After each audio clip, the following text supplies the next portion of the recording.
Good morning and welcome to the show this morning with Scott and Jim on KLBC. Senator Jim Inhofe, Senior Senator of Oklahoma. And, well, how did you feel about the speech? Oh, I'll tell you, Scott, I thought it was going to be good, but then he really handled it well. He had his composure. And, of course, my three favorite subjects, I've talked to you before about this, and he really covered very well.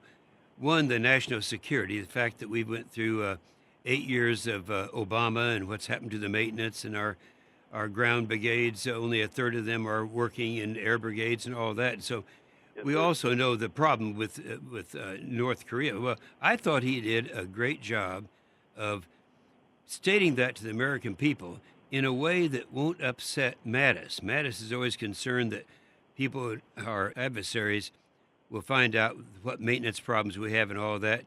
And he handled that in a beautiful way, so that wasn't the case. The other issue that was very meaningful to me, of course, was the tax cuts. Already, good things are happening. You know, one of the things, and I've had the hardest time explaining this to Democrats, because their opposition to all the tax reductions was, well, we can't afford that because we need, that's going to drain our money source down, and it doesn't work that way. And I had to remind them, in fact, I've done it on TV several times today, that back in 1964, right before the death of John Kennedy, he said, his statement was, he said, we've got to have more money, more revenue coming in to take care of the Great Society programs. And he said the best way to increase revenue is to decrease marginal tax rates. Remember, he's the one who brought them down the top rate from 90% to 70% and all of that. And that actually had the effect of increasing revenue by 30%. And the same thing happened again with Ronald Reagan in 1981, just about the same percentages. So the reason that works that way is for every 1% increase in economic activity, it translates into about $3 trillion of new revenue over a period of 10 years. And that's something that actually does happen. So that was a complicated subject. I thought he handled it very well. And then, of course, being specific on infrastructure, that is the highways. And that's something that everyone agrees. And, of course, that's one of the areas. Defense and highways are the two areas that kind of, you might say, are my specialty. So long as he performed well in those areas, I was satisfied, and I think we're going to see wonderful things coming. And I think his reception was good. One thing that's kind of interesting, all the Democrats were sitting around wringing their hands, wanting to know how they can keep from standing up and applauding when something is very popular at home. So they had that dilemma, and I've enjoyed that. That part was enjoyable. And I believe the opposition party, Senator Inhofe, may have set a record last night for the number of responses from their particular party to the State of the Union, with one tailored for all their different special interest groups. Well, I think that's true. And again, people who really don't like, there's no one seems to be in the middle ground. Either they love or they hate our president. And the ones who hate him really hate him. And consequently, they can't get over the idea that you can do things like a major tax reform, tax reduction, and at the same time increase revenue. They can't believe that they could be telling the truth about our national security and why we need to rebuild it, or the truth about the threat that North Korea and some other countries are to the United States.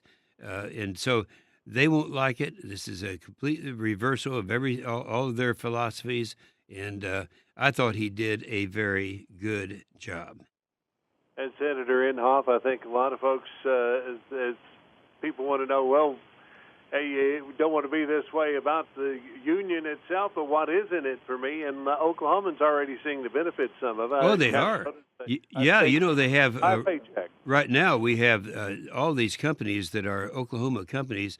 I don't know what the current number is. Do you have the current number there? Yeah, we're up now to 19 Oklahoma companies have now so far sent out $22 million in bonuses to their employees. And in fact, when I was coming back on American Airlines, coming back here to Washington on Monday, the flight attendant showed me her check for $1,000. So anyway, people know that the economy's picked up and good things are going to happen, and I just really feel great about